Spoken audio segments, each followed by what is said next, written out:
পেয়ে গেছেন, 10টা গুনাহ মাফ হয়ে গেছে, 10টা নেক আমল নামায় যোগ হয়েছে। আল্লাহর দরবারে আপনার মর্যাদা 10 গুণ বেড়ে গেছে। বেশি বেশি দরুদ পড়বেন, কোনো তাবিজ লাগবে না। পৃথিবীর শ্রেষ্ঠ তাবিজ দরুদ শরীফ। যত মুসিবত থাক সবকিছুর মূল তাবিজ কি? দরুদ শরীফ। দুনিয়াতেও লাভ, আখিরাতেও কি লাভ। কমপক্ষে দৈনিক 100 বার, পারলে 300 বার পড়বেন। সুযোগ থাকলে নামাজে যে দরুদ পড়ি এটা পড়বেন, সময় কম থাকলে ছোট দরুদ পড়বেন। পারবো না ইনশাআল্লাহ? আল্লাহ আমাদের দরুদের আমল করার তৌফিক সবাইকে দান করে। সংক্ষিপ্ত আলোচনা।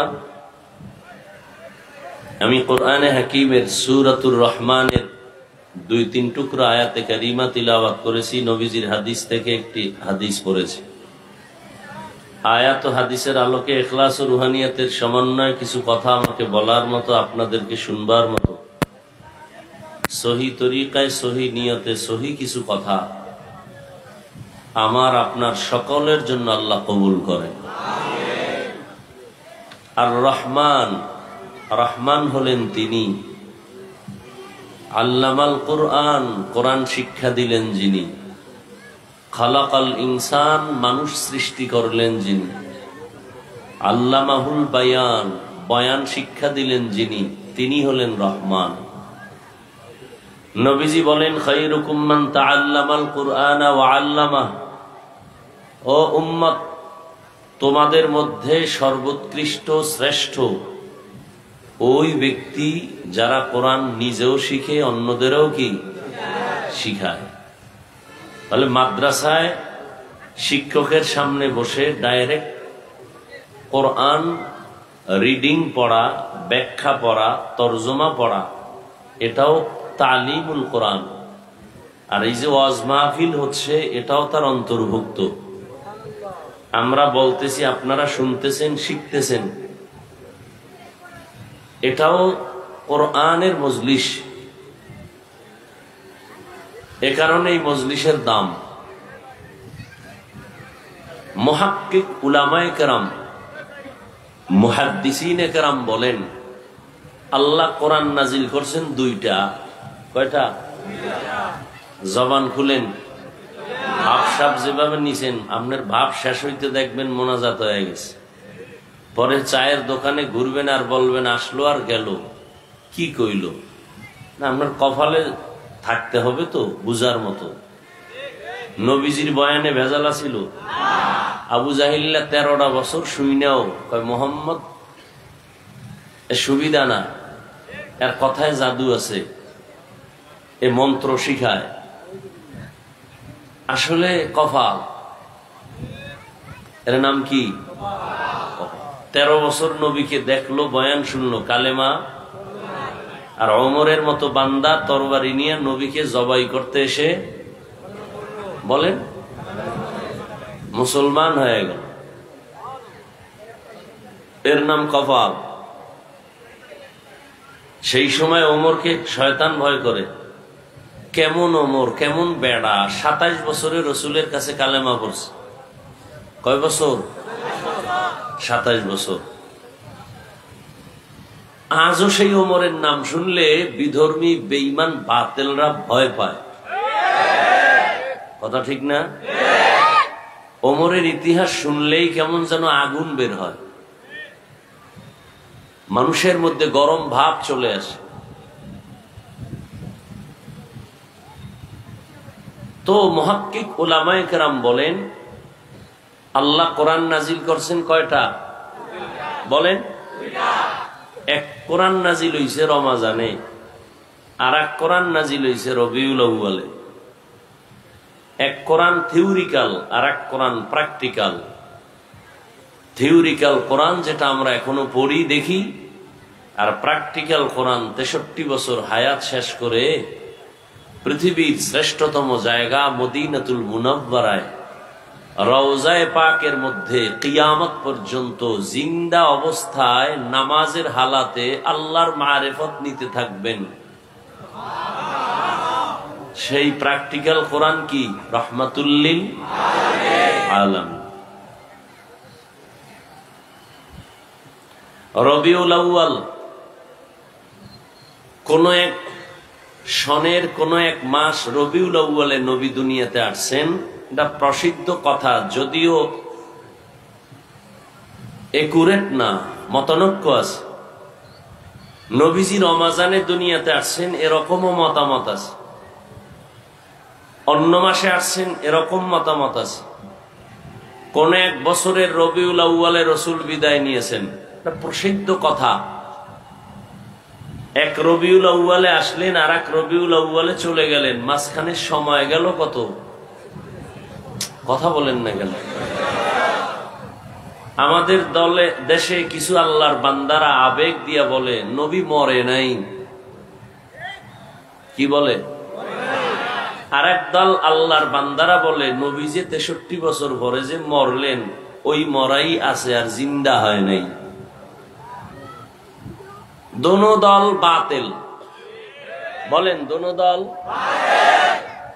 নবী যদি ইন্তেকালই না হয়, মৃত্যু যদি না হয়, তো 63 বছরের গণনা আসলো কোথার থেকে?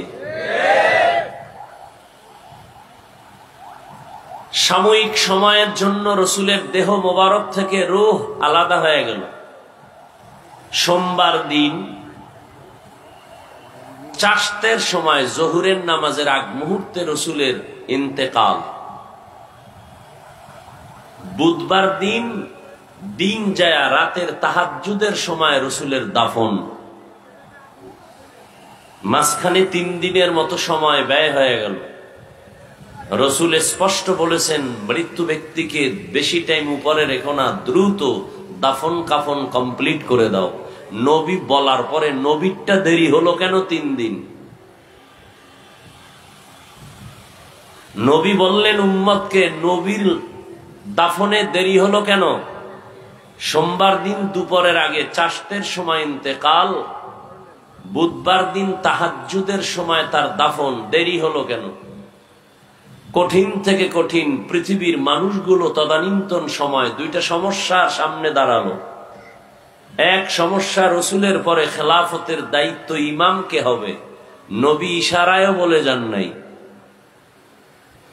দ্বিতীয় সমস্যা, রসুলের দাফন কোন জায়গায় হবে? মক্কাওয়ালারা কয় আমগো দাও, মদিনার আনসার সাহাবায়ে কেরাম বলেন আমাদের দাও। এক সমাধান দিলেন আব্বা, আর একটার সমাধান দিলেন তার কন্যা। আব্বাজান রসুলের কলিজার টুকরা সাহাবী আবু বকর সিদ্দিক রাদিয়াল্লাহু তাআলা আন এক সমাধান দিলেন, উম্মতের ইমাম কে হবে। রসুলের দাফন কোথায় হবে? 2 দলে ঝগড়া। মক্কাবাসী বলে আমাদেরকে দাও, মদিনার আনসার সাহাবায়ে কেরাম বলেন আমাদেরকে দাও। সমাধান দিলেন আবু বকরের কন্যা আম্মাজান আয়েশা রাদিয়াল্লাহু তাআলা আনহা, সমাধান দিলেন। এই সমাধানে 3 দিন লাগছে। কয়দিন? ভাই মোবাইলটা বন্ধ রাখা যায় না? আলাদা দাওয়াত দেবেন আমারে ভিডিও করার জন্য।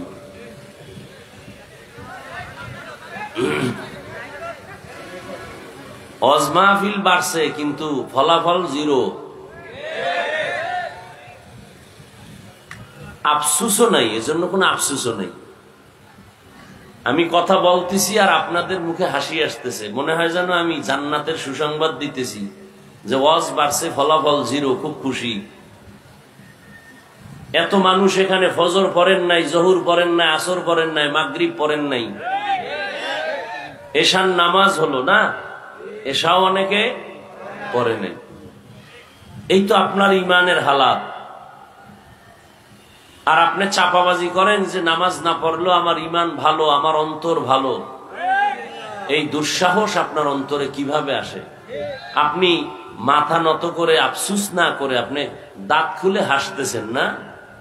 লজ্জা শরম সব চলে গেছে। এজন্য 1500 বছর আগে রাসূল বলে গেছেন, قال النبي صلى الله عليه وآله وسلم লা ঈমানা লিমান লা হায়া আলা, যাদের লজ্জা নাই ওদের ঈমান নাই। লজ্জা না, এই আপনি ঠিক বলা না বলা, আমার কথা আপনি ঠিক বললে ঠিক, নাইলে ঠিক। কথা বুঝেন, ভদ্রতার সাথে বসছেন না, এটা বেহেশতের বাগান, তো অভদ্রতার মতো আচরণ না করি। কি বলি এটা বুঝার চেষ্টা করেন। বয়ান আপনিও জানেন, এখানে আসছেন কেন? আমি যা শুনাইতেছি এগুলো আপনারা জানেন। এখানে আসছেন এই জন্য যেটা এমন একটা বরকতি মজলিস, যে আমি পাপী জাহান্নামী, হতে পারে এই বরকতি মজলিসটা বেহেশতের বাগান। কারো আমিন কবুল হলে আল্লাহ আমাকেও কবুল করবেন। অন্য কোনো মাস্তানির জন্য এখানে আপনিও আসেন না, আমিও আসি নাই। আমার দোয়া কবুল হওয়ার কোনো গ্যারান্টি নাই, কোন ব্যক্তির দোয়া কবুল হওয়ার গ্যারান্টি নাই। কিন্তু হ্যাঁ, এমন কিছু বান্দা আছে যে নিজেও বুঝে না, জানে না, আল্লাহ তারটা কবুল করে নেবেন। আর এটা প্রিয় সত্য কথা, একজনের আমিন কবুল তো সবারটাই কবুল। এখন আর সুবহানাল্লাহ না, তবে সুদখোরেরটা কবুল হবে না। ভালো করে লিখে রাখেন, যারা সুদের সাথে জড়িত, বাইতুল্লাহ হজ করলেও কোনো কবুল হবে না, তওবা না করা পর্যন্ত, মোনাজাত দিলে কবুল হবে না। বুঝেন, বুঝেন, ভালো করে বুঝেন। সুদের সাথে যারা জড়িত, ওরা 10 তলা মাদ্রাসা করলে একটা সওয়াব পাবে না, 5 তলা মসজিদ বানায় দিতে পারবে, উম্মতের লাভ হবে, ওর নিজের কোনো সওয়াব নেই। সুদের সাথে যারা জড়িত, 24 ঘন্টার সেকেন্ডে সেকেন্ডে সেকেন্ডে অল টাইম তার গর্ভধারিণী মায়ের সাথে জিনার গুনাহ লেখা হয়। আল্লাহ বলে, এই বেঈমান, রেডি থাক, আমি আল্লাহ তোর সাথে যুদ্ধ করব, রেডি থাক। এ হারামখোর, রেডি থাক। কোরআনের 275 নম্বর আয়াত, সূরা বাকারা খুলো। হুজুরদের দোয়া কবুল হয়, তোমার মতো সুদখোরের কারণে ফলাফল আসতে দেরি হয়। আল্লাহ হেদায়েত দান করুন। আর এক দলের মোনাজাত কবুল হবে না, যারা ইচ্ছা করে দাড়ি কাইটা ফেলায় পুরা 24 ঘন্টার সেকেন্ডে সেকেন্ডে সেকেন্ডে সেকেন্ডে কবিরা গুনাহ, তওবা না করা পর্যন্ত এই গুনাহ বন্ধ হবে না। আল্লাহ হেদায়েত দান করুন। আর এক দলের গুনাহ হয় 24 ঘন্টা কবিরা গুনাহ, যারা গিরার নিচে প্যান্ট পরে, পায়জামা পরে, পুরুষ মহিলা না, বুঝেননি? বাসায় গিয়া সে লঙ্গি পরে ঘুমাইছে, প্যান্ট পরে নাই, ওটা তাকে রাখছে, কালকে পরবে। ফেরেশতারা গুনাহ লেখা বন্ধ নাই, কারণ কালকে পরবে তো, নিয়তের একটা বরকত আছে না। হ্যাঁ, ওই বরকত সারা রাত কবিরা গুনাহ লেখা হবে। আর ফতুয়া চাও, লিখিত ভাবে মুফতিদের থেকে নিয়ে নাও।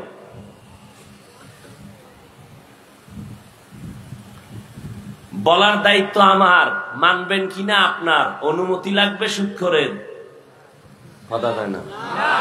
বয়ান করব আমি কোরআন হাদিস দিয়া, অনুমতি লাগবে বেনামাজির, অনুমতি লাগবে কোন মাস্তানের। জীবনে অনুমতি নিবেন না, একবারে কিয়ামত পর্যন্ত অনুমতি আল্লাহ দিয়ে দিছেন। সুবহানাল্লাহ না?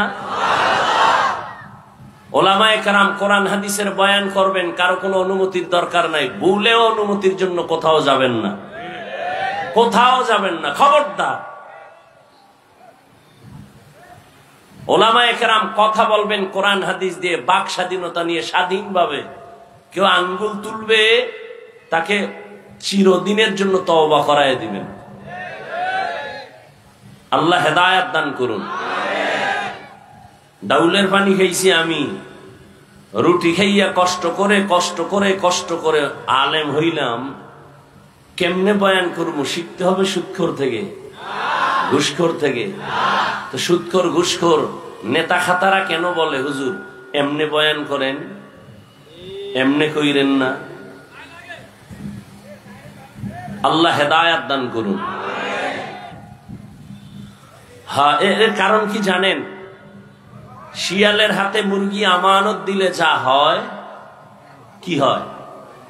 শিয়ালের হাতে মুরগি দিয়া যদি বলেন 3 দিন পরে ফেরত নিব, পাওয়া যাবে আমানত? শিয়ালের হাতে মুরগি আমানত দিলে যা হয়, একটা বেনামাজি সুদখোর বেনামাজি সুদখোর সমাজের চরম চরিত্রহীনের কাছে ধর্মের চাবি দিলে তাই হয়। মসজিদে রাজনীতি নিষেধ, কিন্তু বাংলাদেশের সব থেকে বেশি রাজনীতি মসজিদ নিয়ে চলে। কথা ঠিক না? কেন? অযোগ্যকে যোগ্যতার জায়গায় নেওয়ার এই ফলাফল। যে সূরা ফাতিহা পড়তে পারে না সে সভাপতি হতে পারে না। মসজিদের সর্বোচ্চ দায়িত্বে তিনিই হবেন যে ইমামতি করার যোগ্যতা রাখে। আল্লাহ বুঝার তৌফিক দান করেন। বললাম এটি কি কায়েম হয়ে যাইব এত সোজা? হ্যাঁ, এত সোজা না। বহুত রক্তের পর হাজার হাজার বছর পর্যন্ত মার খাচ্ছে ফিলিস্তিনের মুসলমান। কাশ্মীর, চেচনিয়া, বসনিয়া, আর আপনারা তো মায়ের কোলে আরামে আছেন, কোনো টেনশন নাই।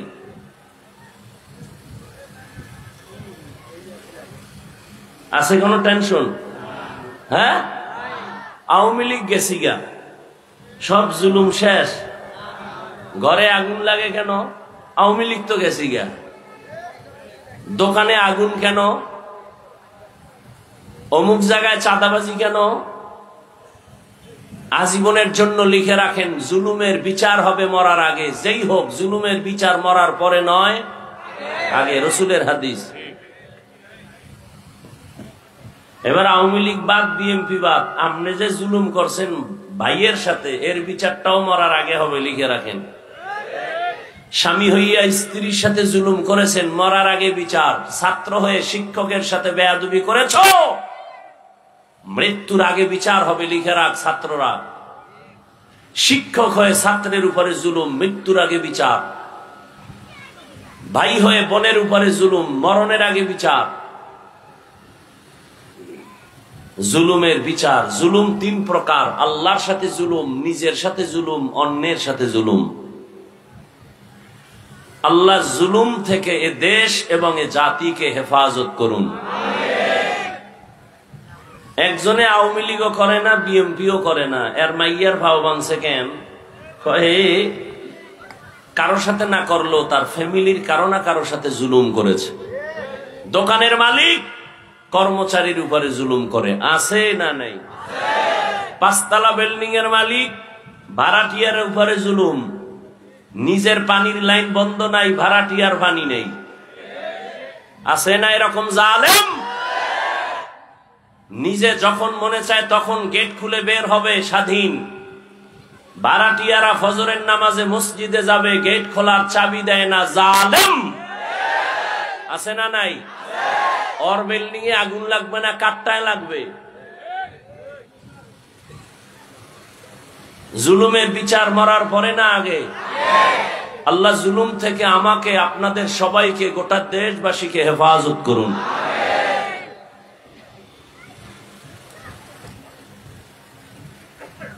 নবীজি বলেন সব থেকে দামি ওই মানুষ, ওই ব্যক্তি যে কোরআন শিখে অন্যকে শিখায়।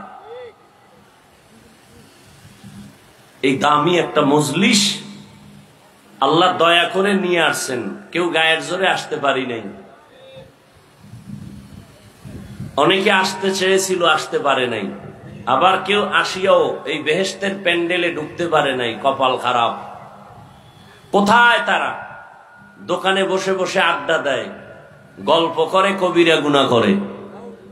আরেক দল এখানে ঢুকার পরেও কলবটাকে উন্মুক্ত করে দ্বীনের জন্য পারে নাই রেডি করতে, মোবাইল নিয়ে পর্দা লাগাইছে। কপাল পোড়া, কপাল ভালো না। এত সুন্দর বরকতি মজলিসে মা বাবার জন্য একটু দোয়া করবে, দেশের জন্য দোয়া করবে, নিজের মুসিবতের জন্য দোয়া করবে। এই বরকতি দোয়ায়ও আসার পরেও যে শেষ পর্যন্ত দোয়াটা করে যেতে পারলো না, তার কপাল খারাপ। আর রহমানু আল্লামাল কুরআন খালাকাল ইনসান আল্লামাহুল বায়ান। রহমান হলেন তিনি, কোরআন শিখাইলেন যিনি, মানুষ সৃষ্টি করলেন যিনি। বাস এই 3 কথার জবাবটা দিয়া বিদায় নিব। প্রথম কথা হলো, আল্লাহ বললেন আমি এমন রহমান, কোরআন শিখাইছি পরে মানুষ বানাইছি। বাস্তবতা তার উল্টা। আল্লাহ আগে মানুষ সৃষ্টি করেছেন, পরে কোরআন শিখাইছেন। এটাই তো বাস্তব। নাকি আপনারা মায়ের গর্ভ থেকে শিখে আসছেন? তাহলে আল্লাহ কোরআন আগে শিখান নাই, আমরা আগে শিখি নাই, আগে দুনিয়াতে আসছি পরে কোরআন শিখছি। কিন্তু আল্লাহ বলেন উল্টা, আমি আগে কোরআন শিখাইছি পরে মানুষ বানাইছি। কি বানাইছি? মানুষ বানাইছি। আল্লাহ উল্টা বললেন কেন? ফিআলুল হাকিম লা ইয়াখলু আনিল হিকমাহ। হাকিমের কাজ কথা হিকমত থেকে খালি না, জ্ঞানীদের কথা কাজ জ্ঞান থেকে শূন্য না। রব বলেছেন এটাই সঠিক, আমার কাছে যদি উল্টা মনেও হয় এটা আমার বুঝার কমতি। কারণ তোমার মেমোরিতে মানবতার কিছু গান ঢুকানো আছে, ওর মেমোরিতে পচা কিছু ঢুকানো আছে। কি যেই মেমোরিতে গান থাকবে ওটা ওপেন করলে কি বাজবে? তেলাওয়াত। হ্যাঁ, মেমোরির সমস্যা।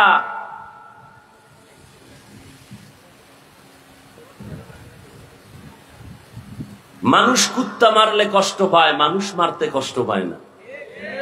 মেমোরির সমস্যা হয়ে গেছে। বর্তমান দুনিয়াতে কিছু উল্টাপাল্টা যা হচ্ছে এগুলোর দৃষ্টান্ত দেখতে ভারত যাওয়া লাগবে না, আমেরিকা যেতে হবে না, আমার সোনার বাংলাই যথেষ্ট। আপন বাবা তার আপন মেয়েটাকে হোটেলের মধ্যে ঢুকায় বলে আজকে রাতের জন্য তুমি আমার স্ত্রীর মতো। সোনার বাংলার ইতিহাস। মা তার বাচ্চাটাকে জবাই করে আর একজনের ভালোবাসা পাওয়ার জন্য, বাংলার ইতিহাস।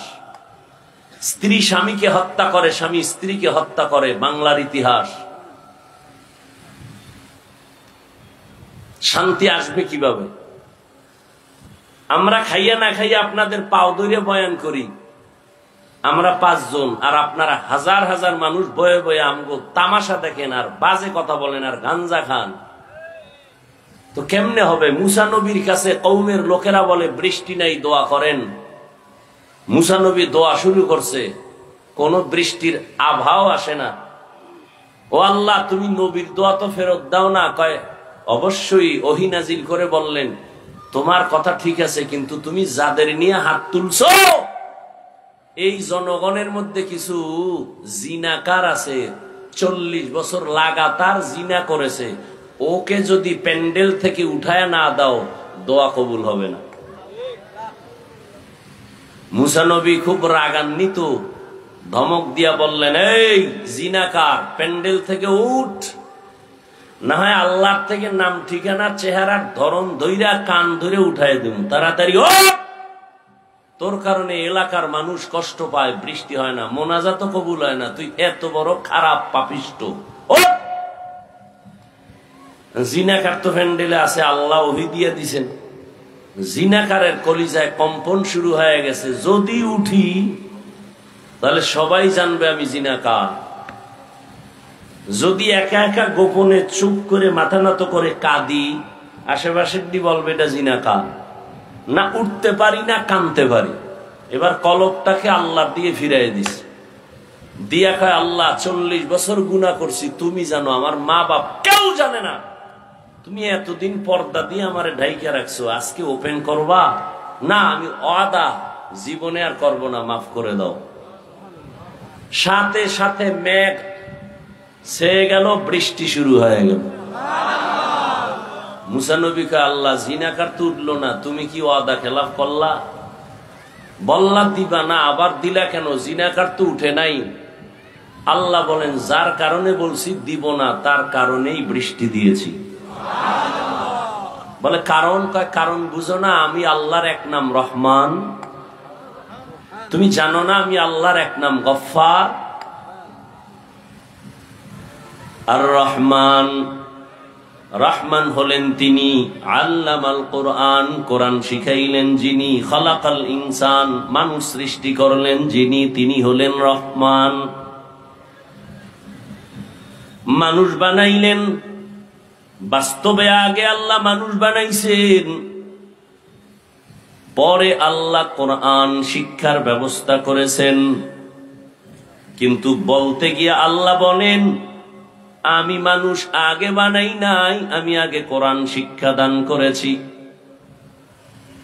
আল্লাহ উল্টা বলার কারণ মুফাসসিরিনে কেরাম বলেন, এখানে মানুষ বলতে কোন দল এটা বুঝতে হবে। মানুষের জমিনে 3 প্রকার মানুষ আছে। কয় প্রকার?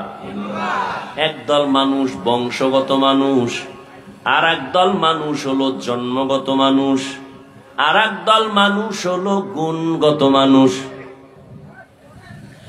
বংশগত মানুষ, যার বংশে জন্ম হয়, ওই বংশগত বাপ, বংশগত পিতা, তার সন্তান হলো বংশগত সন্তান। আমাদের বংশের পিতা আদম আলাইহিস সালাতু ওয়াস সালাম, তার বংশে আমরা আসছি, এই হিসাবে আমরা মানুষ। হিন্দুরাও মানুষ, বৌদ্ধরাও মানুষ, ইহুদিরাও মানুষ, খ্রিস্টানেরাও মানুষ। কারণ ধর্মের লাইনে কেউ হিন্দু, কেউ বৌদ্ধ, কেউ ইহুদি, কেউ খ্রিস্টান, কিন্তু বাবা একজন, আদম। কি বাবা একজন না? এক বাবার সন্তান, এক মায়ের সন্তান। বংশগত মানুষ আল্লাহর কাছে সফলতা অর্জন করতে পারবে না। মানুষের বংশে জন্ম হলেই তার মুক্তি হবে না। যদি হয় তাহলে হিন্দুরাও মুক্তি পাবে, ইহুদিও পাবে। কয় না না, বাবার 5 সন্তান, ওই সন্তান বাবার দোয়া পায়। যেই সন্তান বাবার কথা মতো চলে, ঠিক না? যে কথা মতো চলবে না, ওই সন্তান বাবার কিছুই পাবে না। ইহুদিও আদম নবীর সন্তান, খ্রিস্টানও সন্তান, বৌদ্ধ হিন্দু আমরাও সন্তান। কিন্তু আদমের যেই হুকুম ছিল, আল্লাহর বিধান জমিনে পালন করবে মানুষ। যারা মানছে, এখনো মানে, তারা কামিয়াব হবে। যারা মানে না, তারা আল্লাহর জান্নাত পাবে না।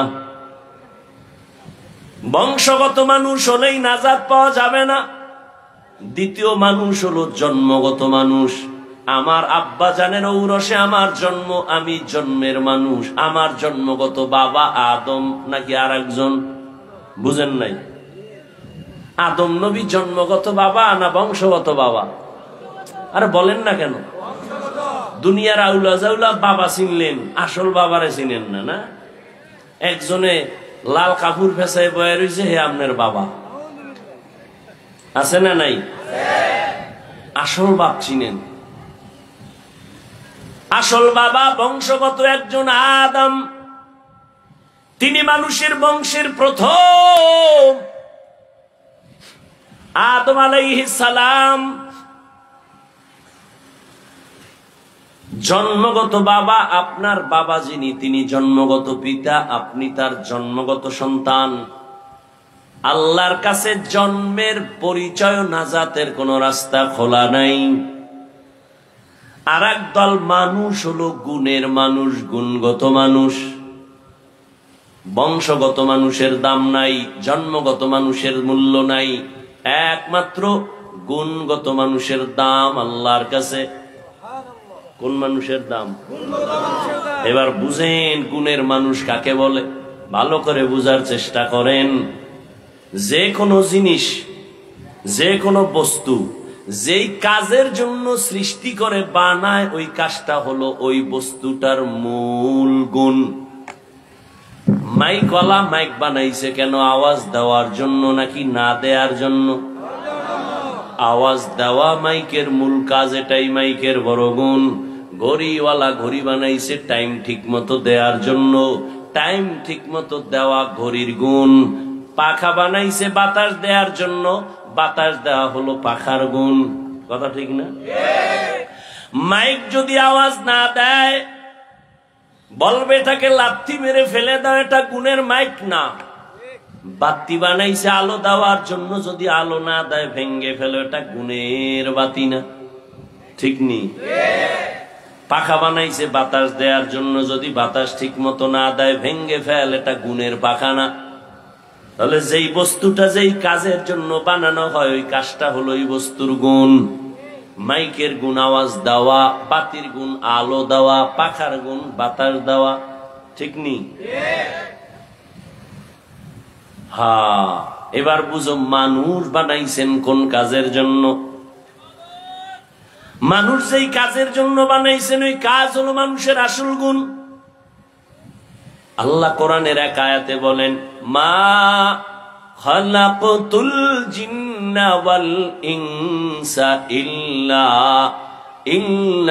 লিয়াবুদুন।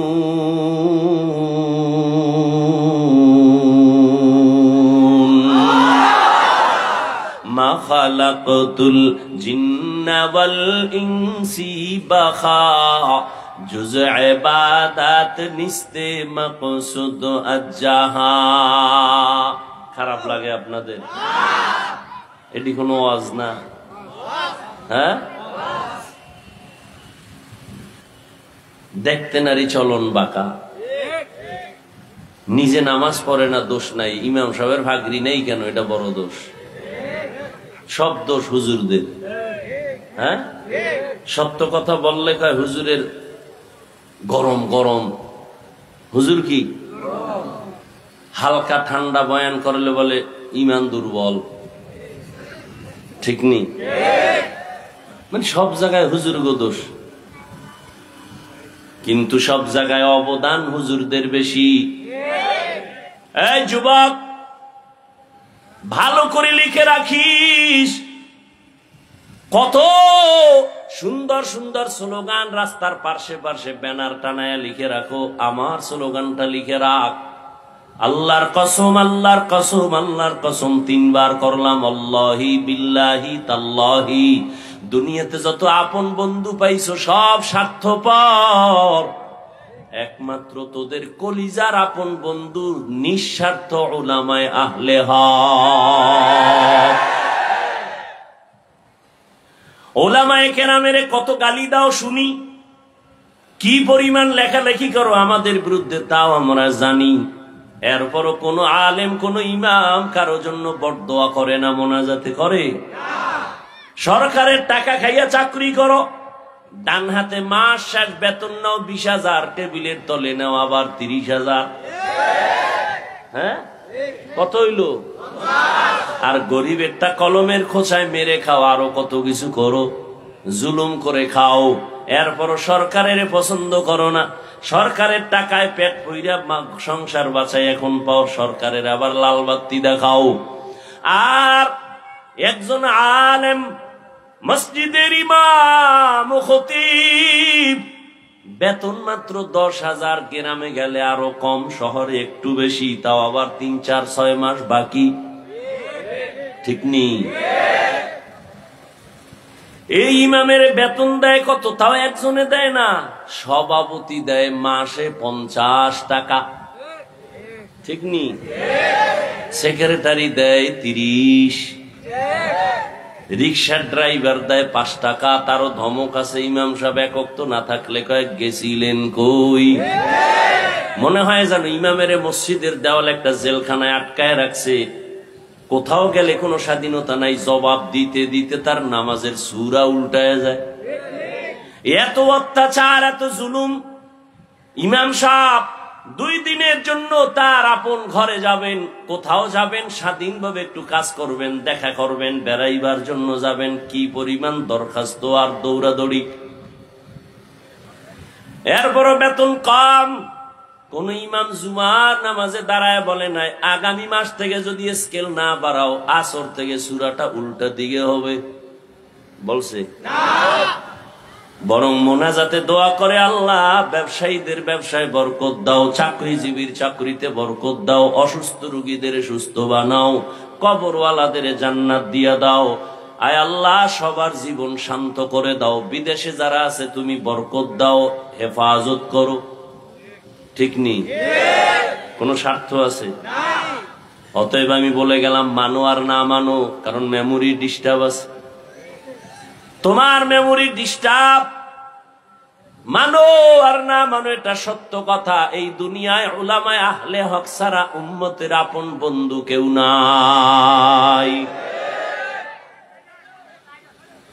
উদাহরণ নেও রে বাবা, মহামারী করোনার দিকে খবর নিয়েছো?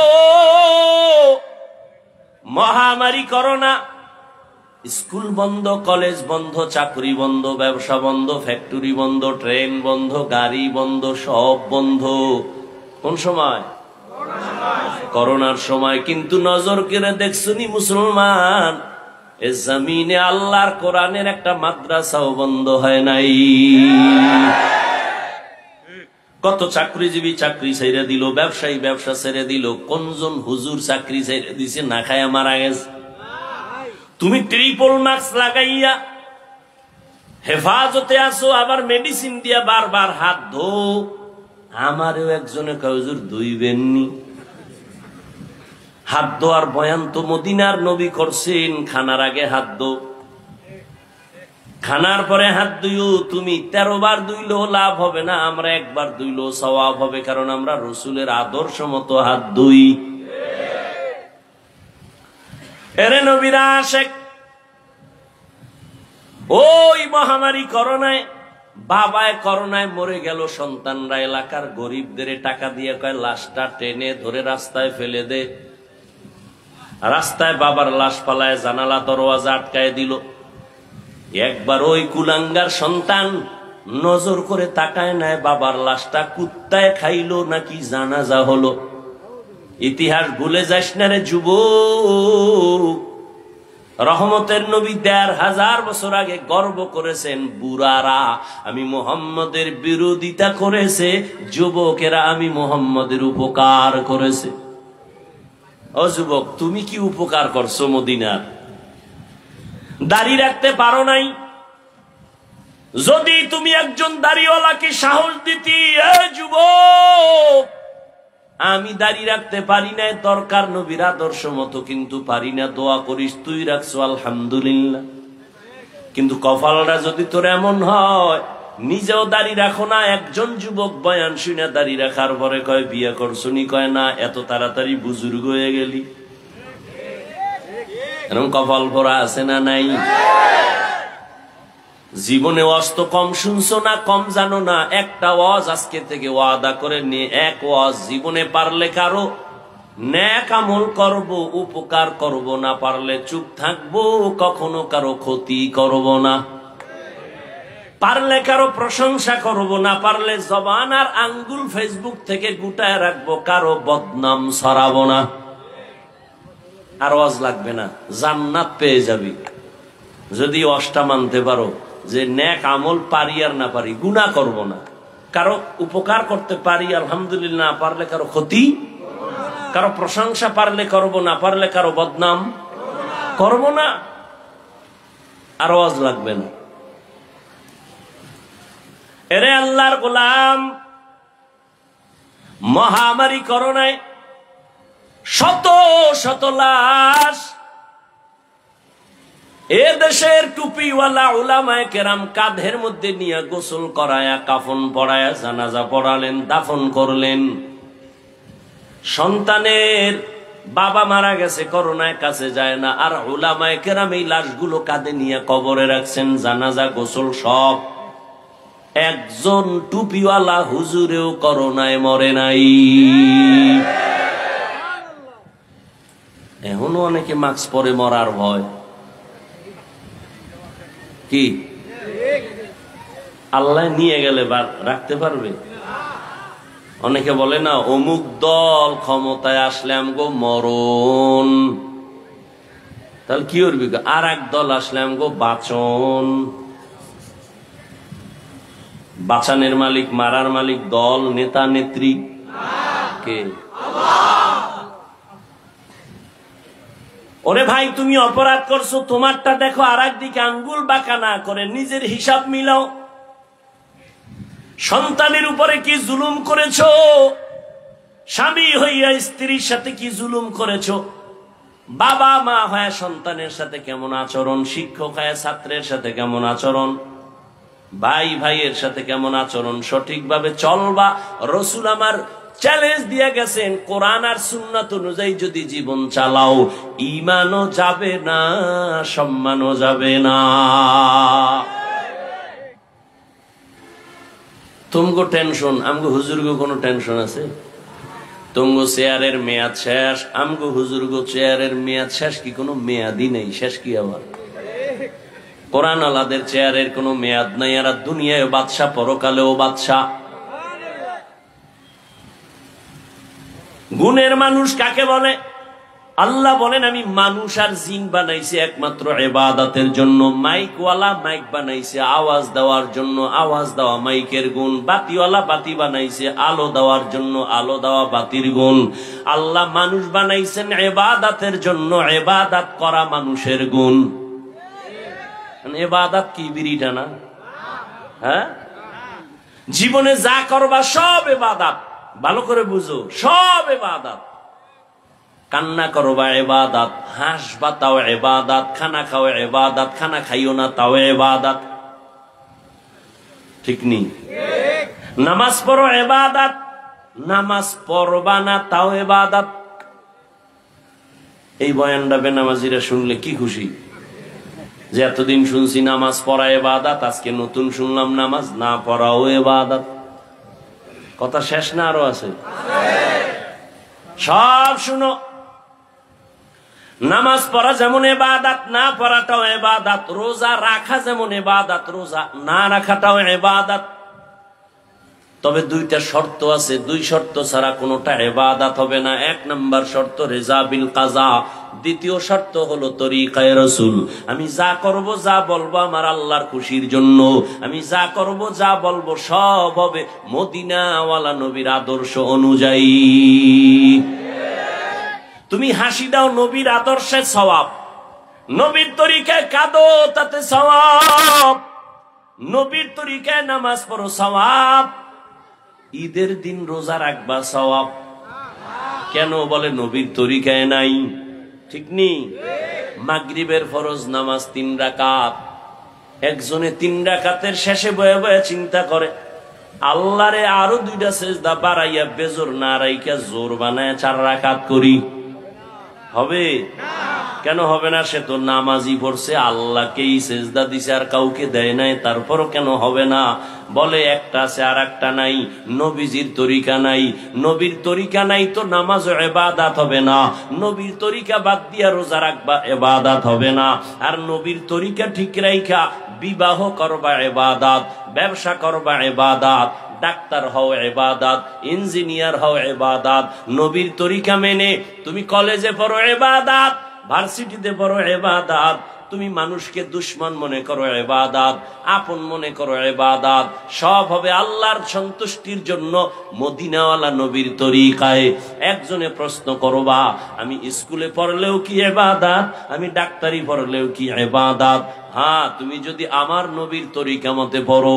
বলে কেমন? কয় ক্লাস চলবে, নামাজের টাইমে নামাজও চলবে, মা বাবার সাথে বেয়াদবি হবে না, শিক্ষকের সাথে বেয়াদবি করবা না, 5 বেলার নামাজ ঠিক মতো আদায় করবা।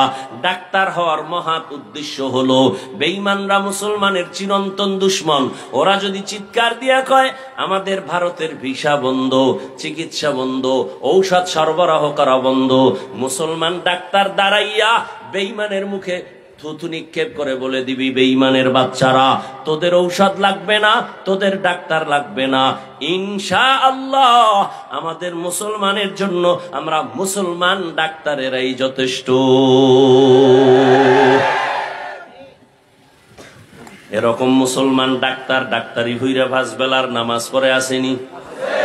ও যুবক, আমি তোমাকে টুপিওয়ালা বড় ভাগরিওয়ালা হুজুর বানাবার জন্য বয়ান করতে আসি নাই, বরং তুমি নবীর তরিকা মেনে চলো। তুমি আমার ভাই, তুমি আল্লাহর মোহাব্বত নিয়ে, নবীর মোহাব্বত নিয়ে চলো। ও আল্লাহর বান্দারা, তুমিও নবীর উম্মত, আমিও নবীর উম্মত। তোমাকে এত বয়ান করে বুঝাইতে হবে কেন? হিন্দুদের বুঝানোর দরকার, খ্রিস্টানদের বুঝানোর দরকার, ইহুদিকে বুঝাইয়া বয়ান করা দরকার। তুমি তো আল্লাহ মানো, নবী মানো, কোরআন মানো, হাদিস মানো, তোমার এত কষ্ট হবে কেন বুঝাইতে? দাড়ি রাখার জন্য তোমাকে বয়ান করা লাগবে কেন? পর্দা করার জন্য তোমাকে বয়ান দিতে হবে কেন? হালাল খানার জন্য তোমাকে বয়ান দিতে হবে কেন? এর একমাত্র কারণ তোমার অন্তরে আল্লাহর আযাবের ভয় নাই। আর আল্লাহর আযাবের ভয় আসবে না যতদিন পর্যন্ত একজন আল্লাহর খাঁটি বান্দার অনুসরণ না করবা, মুরব্বি না মানবা। যেই উম্মত তার নবীকে মুরব্বি মানে না, ওই উম্মত দুনিয়াও ধ্বংস, পরকালও ধ্বংস। যেই উম্মতেরা উলামায়ে কেরামকে মুরব্বি হিসাবে মানতে চায় না, ওরা দুনিয়াতেও বরবাদ, ওদের আখিরাতেও বরবাদ। এই যে যত বেয়াদবিমূলক কথা বলে, যত বেয়াদবিমূলক ফেসবুকে লেখে, সবগুলো খুঁজা দেখেন, এটির একটারও মুরব্বি নাই, সবগুলো বেয়াদব। খবর নিয়ে দেখেন, একদম মুরব্বি মানে না। মুরব্বি যদি মানতো তো লাগাম টেনে ধরতো। রাস্তায় কুত্তা ঘুরে, একটারও দাম নাই। মালিকের শিকল যেই কুত্তার গলায় লাগানো, কুকুরের মূল্য আছে। কথা ঠিক না? আকাশে পাখি উড়তেছে, কোটি কোটি, কোনো দাম নাই। খাঁচায় আটকানো পাখির দাম। তুমি বেপরোয়া জীবন চালাও, তোমার কোনো মূল্য নাই। কিন্তু তুমি যদি মালিকের কালেমার রশি লাগায়া আল্লাহর প্রিয় বান্দাদের পরামর্শে চলো, তখন কথা বলার ব্যালেন্স ফিরে আসবে, কদম দেওয়ার ব্যালেন্স ফিরে আসবে। তুমি যদি উল্টা চলো, পেছন থেকে টেনে ধরবে হুজুর, মুরব্বি। খবরদার শিক্ষকের সাথে বেয়াদবি করবা না, খবরদার মা বাবার সাথে খারাপ আচরণ করবা না, খবরদার কোন মুরব্বির সাথে খারাপ আচরণ করবা না। ভাইরা আমার, এই আমি কি আসমান দিয়েছি নি? ও যুবকরা বল, আমি তো তোর মতো একটাই সন্তান, আমি তোমার মতোই তো ছিলাম না? আর একেবারে বড় কিছু হয়ে গেছি, বয়স মুরব্বি, তাও তো না। কি এই গরমের ভেতরে টুপি মাথায় রাখা কত কঠিন, তোমার থেকে মোটেও কম বুঝি না। দাড়ি রাখলে যৌবনের ভাব চলে যায়, কম বুঝি না। লম্বা জামাটা পরার কারণে শরীরটা গরম লাগে, কম বুঝি না। আমি যদি চিন্তা করিয়া তোমার মতো প্যান্ট শার্ট টাই লাগায়া দাড়ি কাইটা রাস্তায় মাস্তানি ভাব নিয়ে চলতাম, কেউ আমাকে বাধা দিত না। বরং এই টুপির কারণে কত মানুষ বাজে কথা কয়। যার টুপি নাই এরে কয় না, আমি পাস করলি দিছি আমারে কয়। যার টুপি নাই এরে কয় না। যার দাড়ি নাই তারে কিছু বলে না, যার দাড়ি আছে তাদেরকে দাড়িওয়ালা বলে, কত পাগল পাগল কথা বলে। এই জামা দেখে কত বাজে কথা বলে। হুজুরেরা জামার কাপড়ের দাম বাড়ায় দিছে বেশি। আরো কত কথা জীবনে শুনলাম। মাদ্রাসায় পড়ছি, কওমি মাদ্রাসায়। যে কওমির অবদান অস্বীকার করবে, পৃথিবীর নিকৃষ্ট তাজা মুনাফিক। রাজনীতির ময়দানে কওমিদের অবদান সর্বোচ্চ। খেলাফতের লাইনে, সিয়াসাতের লাইনে